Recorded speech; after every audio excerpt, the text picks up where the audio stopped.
ជំរាបសួរពុកម៉ែបងប្អូនបាទសម្រាប់បងប្អូនដែលដាំបន្លែក្រោយផ្ទះហើយដាំហូបខ្លួនឯងដោយមិនបាច់ប្រើថ្នាំសម្រាប់សត្វល្អិតអានេះខ្ញុំមានវិធីសាស្ត្រមួយដ៏ល្អ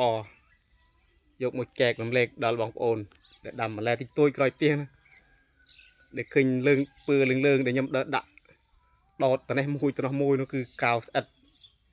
នេះគឺកៅស្អិតដាក់មីសត្វល្អិតមី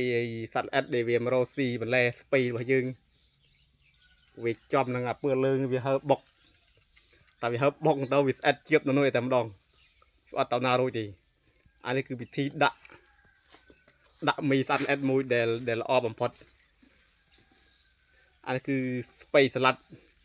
ខ្ញុំដាំនៅលើក្រេហើយបន្លែលើក្រេឬក៏ស្ពៃនៅលើក្រេដែលខ្ញុំដាំស្ពៃ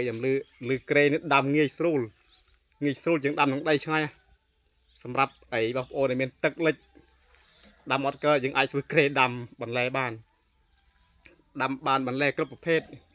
ដូចជាคะน้าអានេះបន្លែคะน้าស្ពៃคะน้าហើយនឹងស្ពៃសាឡាត់ដែលខ្ញុំដាំវាអត់ពិបាកទេស្មៅអត់សមានដោះប្រមាណនេះនៅលើក្រេនេះវាស្រួលបំផុតហើយធ្វើការអត់ឈឺចង្កេះទៀតដើរមកស្រីដើរដកស្មៅដើរធ្វើអុយក៏ដោយ